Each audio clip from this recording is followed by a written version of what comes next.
और कुबेर की वाटिका है उसको चित्ररथ वन कहते हैं। इसलिए तुमने चित्ररथ वन का त्याग करके, नंदन वन का त्याग करके इस मुनि के साथ इस जंगल में क्या कर रही हो? हम इसलिए कह रहे हैं, पर देवी तुम नाराज ना हो, हम तुम्हारे पति को जवान बना सकते हैं। क्या बोले? हम तुम्हारे पति को जवान बना सकते हैं। क्यों? सुकन्या के चेहरे पर खुशी छा गई, जवान बना सकते हैं। बोले हाँ, हम उसको अंधेपन से भी दूर कर सकते हो। कैसे महाराज? बोले हम देवताओं के डॉक्टर हैं। पर देवी उसके लिए तुम्हें एक उपाय करना पड़ेगा। बोले क्या? बोले तुम्हें अपने पति को यहां लाना पड़ेगा और तुम्हारे पति को हमारे साथ स्नान करना पड़ेगा। हम तीनों, दो हम देवता, एक तुम्हारा पति, तीन, हम तीनों जब एक साथ स्नान करेंगे तो हम तीनों एक रूप वाले हो जाएंगे, समान रूप वाले हो जाएंगे। और फिर तुम्हें पहचान करनी पड़ेगी कि हम तीनों में से तुम्हारा पति कौन है। तुम किसको चुनोगी तीनों में से? बताओ। अपने पति को चुनेगी या इनको चुनेगी या हमें चुनेगी? किसको चुनेगी? अगर तुमने सही चुन लिया, सही निर्णय कर लिया, तो तुम्हारा पति बिल्कुल जवान और अंधेपन से भी दूर हमारा जैसा देवता बनेगा। और यदि तुम सही चुनाव नहीं कर पाए, सही निर्णय नहीं कर पाए, बस फिर तुम्हें हम दोनों में से एक को चुनना पड़ेगा। हंस गई सुकन्या। सुकन्या ने कहा ठीक है महाराज, आप मेरे पति को जवान बना लो, बस यही बहुत है। पहचान होती रहेगी, पहचान कर लूंगी। उसको इतना विश्वास था। देखिए, च्यवन मुनि को बुलाया गया, महात्मा आए और दोनों असिनु कुमारों के साथ स्नान करने लगे। और जैसी स्नान किया, एक डुबकी मारती ही तीनों एक रूप वाले हो गए। तुल्य रूपा दिव्य देहा युवाना सदृशा किला दिव्य कुंडल भूषाढ्या समाना वयवस्तथा। तुल्य रूपा, तीनों ही बल एक जैसे हो गए। दिव्य देहा, देवताओं जैसा दिव्य देह। कुंडल, दिव्य कुंडल झिलमिला रहे हैं, पीतांबर फहरा रहा है, मुकुट लहरा रहे हैं, कुंडल झिलमिला रहे हैं। और तीनों आदमी, सुनो जरा, तीनों देव अपने मुखारविंद से कह रहे हैं, हे वरवर्णिनी, हे भद्रे, आप हमारा चुनाव करो, चयन करो कि हम तीनों में से तुम्हारे पति कौन हैं। हे कमल लोचन, हे वरवर्णिनी, हम तीनों तुम्हारे सामने खड़े हैं, तीनों मुखों से बोल रहे हैं, और हम में से तुम पहचान करो कि तुम्हारा पति कौन है। अब बेचारी सुकन्या क्या करे, क्या करे? तब वो अपनी कुल देवी की स्तुति गाती है महाराज। कौन? सुकन्या मां से प्रार्थना करती है। सुकन्या वाच कहती है, प्रभु देवी, शरणं त्वं जगन्माता प्राप्तास्मि वृष दुःखिता रक्ष मेद्या सती धर्मं नमामि चरणों तव। नमः कमलोद्भवे देवी, नमः शंकर वल्लभे विष्णुप्रिये नमो लक्ष्मी वेद माता सरस्वती। हे माता, हे जगन माता, हे बल जगदम्बा, मैं आपकी शरण में हूं। आप मेरे सती धर्म की रक्षा कीजिए। यदि मैंने इस मुनि की सच्चे भाव से सेवा की है तो रक्ष मेध्या सती धर्मम नमामि चरणों तवा। हे माँ, आप मेरे सती धर्म की रक्षा के लिए मुझे ज्ञान करवाइए कि इन तीनों में से मेरा पति कौन कौन। पतिम दर्शय मे मातर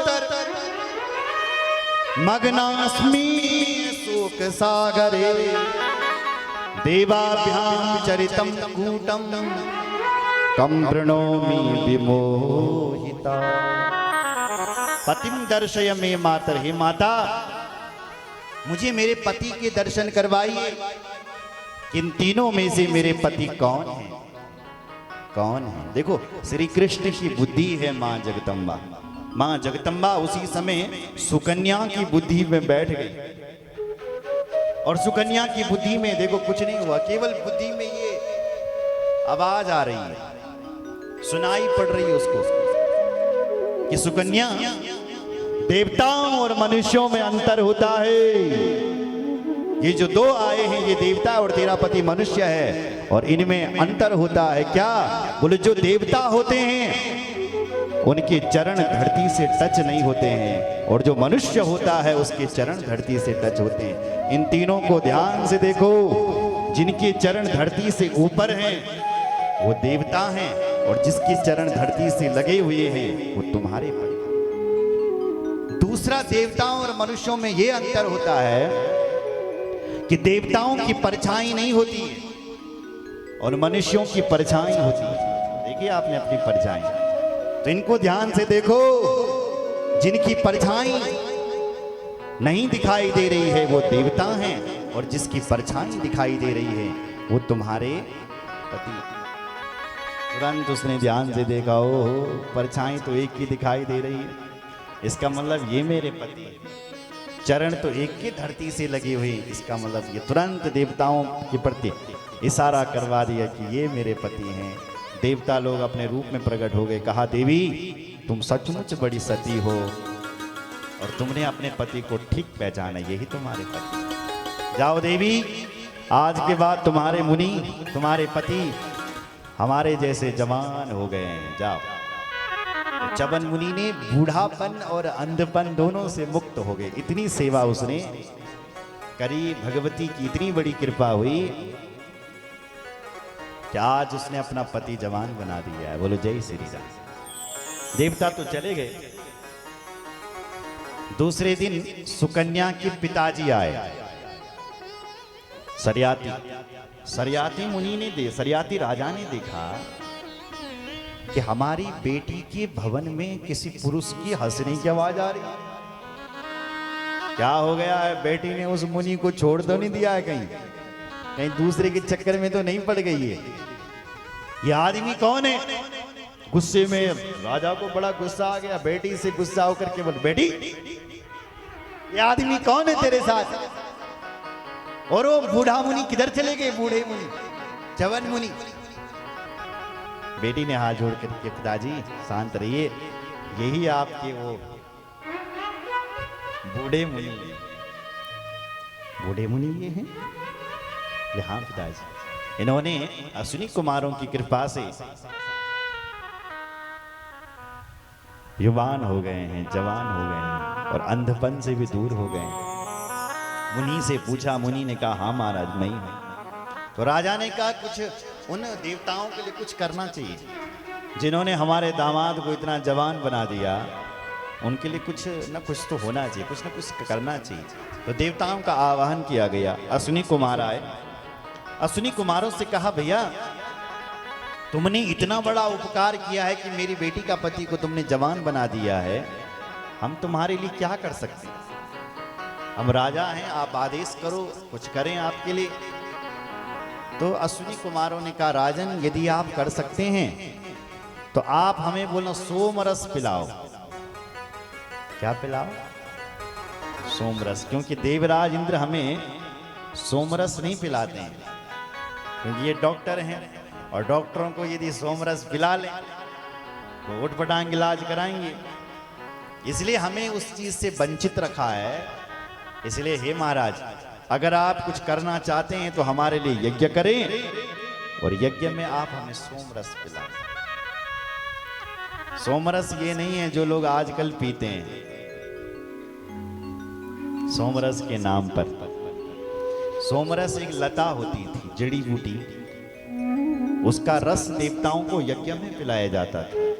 बोलो जय श्री राम। तो उस सोमरस की बात कर रहे हैं। तुरंत राजा ने यज्ञ किया, बहुत बड़ा यज्ञ हुआ। उस यज्ञ में देवताओं का आवाहन हुआ। अश्विनी कुमार आए, उन अश्विनी कुमारों को सोमरस पिलाने लगी सरयाती राजा। लेकिन उसी समय देवराज इंद्र को क्रोध आ गया, उन्होंने कृत्या को प्रकट कर दिया। राजा को खाने के लिए वो कृत्या प्रकट हो गई। लेकिन उसी समय सरयाती ये च्यवन मुनि ने अपनी शक्ति से एक दूसरा कृत्य को, मद को प्रकट कर दिया और कहा कि जाओ इसको भी भस्म करो और इंद्र को भी भस्म कर दो। वो मद गया, इंद्र को ही भस्म करने वाला था, तब क्षमा मांगी, तब जाकर के माफ कर दिया। दोनों देवताओं को सोमरस पिलाया गया। बोले महाराज इनको आप सोमरस पिलाएंगे तो फिर इलाज ये उठपटांग करेंगे? बोले नहीं करेंगे। उन्हें ये आश्वासन दिया और फिर उसके बाद पूरा यज्ञ संपन्न हुआ। बोलो भक्त वत्सल भगवान की जय। हर हर महादेव। भगवान शिव जी ने भी एक कृत्या को प्रकट किया था। सुंदर वो कृत्या ऐसा होता है, जैसे आपने बहुत बड़ी कोई तपस्या कर ली है ना, तो उस तपस्या से आपको एक शक्ति मिलेगी, कृत्या। आप उसके लिए जो बोलोगे वो वही करेगा। किसी को मार के आओ तो जाएगा मारने, पता भी नहीं चलेगा उसको कौन मार रहा है। जैसे कोई बड़ा आदमी है पैसों वाला, उसके साथ खूब फौज लगी हुई रहती है। अब बड़े आदमियों के लिए क्या है, किसी को उड़ाना, बोल दिया वो दादागिरी दिखा रहा जरा। तो कई लोग ऐसे होते हैं, क्यों साहब? तो ऐसे ही कुछ लोग जो तांत्रिक होते हैं वो अपनी शक्ति के द्वारा कई कृत्य प्रकट कर देते हैं। बोलो जय श्री राम। एक महात्मा ने एक जिंद पैदा कर दिया। उसने बोला, बोले महाराज मुझे तुम्हें 24 घंटा काम बताना पड़ेगा, 24 अगर नहीं बताओगे तो मैं तुम्हें पटक करके खा लूंगा। महात्मा डर गया।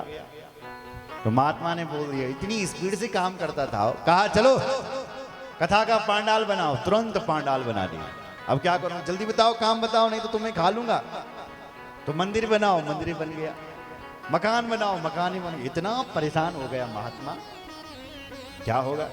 उसको दिन रात काम बताते थे, वो फटाक से करता जाता था, करता सारे काम। तो जब परेशान हो गया तो अपने गुरुजी के पास गया। गुरुजी तुमने कैसी शक्ति दी, उससे एक ऐसा जिंद प्रकट हुआ जो मान ही नहीं रहा। वो कह रहा मुझे काम बताते रहो और फटाक से काम करके आ रहा है, और फिर कह रहा और काम बताओ, और काम बताओ। ना सोने देता ना खाने देता। परेशान हो गया मैं उससे। गुरुजी ने कहा एक काम करो, चलो मुझे ले चलो साथ में। गुरुजी आए तो गुरुजी ने एक देखा कि अच्छा ऐसा है ये, किसको काम चाहिए? बोले हाँ। तो गुरुजी ने एक पेड़ देखा, पेड़। तो उस कृत्या से कहा ऐसा कहो इसके लिए कि इस पेड़ पर चढ़ो और नीचे आओ और ऊपर जाओ, नीचे आओ और ऊपर जाओ। बस जब हमें जरूरत होगी तो हम तुम्हें बुला लेंगे।